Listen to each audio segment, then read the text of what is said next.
Hello and thanks for joining us on TVC's Midday News. 2 policemen have been killed while repelling an attack by unknown gunmen on Umutu Police Station in Ukwani Local Government area of the state. An assistant superintendent whose high blood pressure was triggered in the process later died in the hospital. According to the acting police public relations officer, Edafe Bright, the armed men in their numbers marched to Umutu Police Station at about 1:30 a.m. on Friday. They shot sporadically at the station but were resisted by the security personnel. The police reported that 2 of the armed bandits were gunned down while others were injured. They, however, got away carrying their dead colleagues with them. The police public relations officer further stated that there was no loss of arms, the station was not burnt, and normalcy has been restored. Joining me now to give more details about this incident is TVC News Correspondent Ikenna Amaechi. Ikenna, this is not the first incident we're hearing in that state as well as that local government. What more can you tell us about this? Oh, well, Precious, good afternoon. It's actually the first in that local government. It's Ukwani Local Government, far away from the one that happened day before yesterday, which was in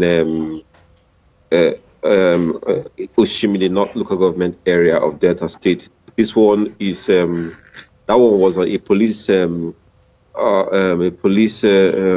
that was attacked 2 days ago, but this one is a police station, and luckily, fortunately for the police, they repelled the attack, but unfortunately they lost 3 of their men, 2 via the encounter with the armed bandits, and of course the other one died as a result of shock, and he triggered his hypertension that he had before.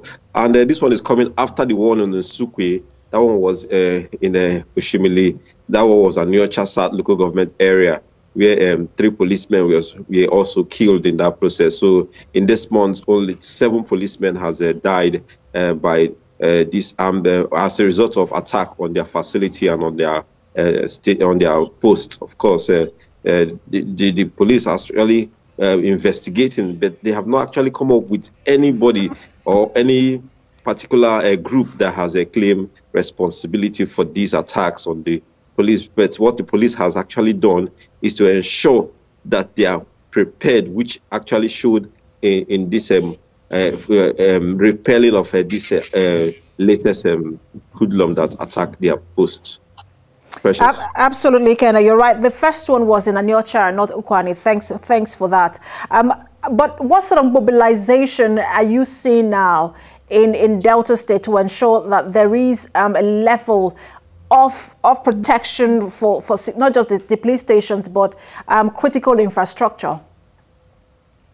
Well, what I can tell you is that here in Asaba, every police station, whether it is the divisional or the headquarters of the police station, there is actually a barricade to protect anybody that wants to come to attack them. And of course, the police are vigilant 24 hours, and these attacks happening in the wee hours of the night, definitely they are actually battle ready, and of course calling other security operatives. For the Delta State, there's what they call Operation Delta Hope, was set up by the Delta State government just late last year in December, where is a joint security outfit made up of police, the army, and the navy. And of course, this actually will beef up. They are beefing up all this one to ensure that such attacks will not happen again, and of course to repel when anyone happen, like in the case of this one happened early this morning. They have to come up with enough firepower to repel and ensure that facilities were not burned. So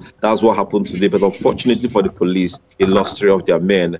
It was a successful act whereby they didn't burn down the police station, neither did they burn any vehicle or did they cut away with any of their weapon or ammunition. So it was a success in one hand, and of course a regrettable one that their men actually went down in the attack. Absolutely. Nothing lost, but no property lost, but lives were lost. Thank you so much, Ikenna, for that update.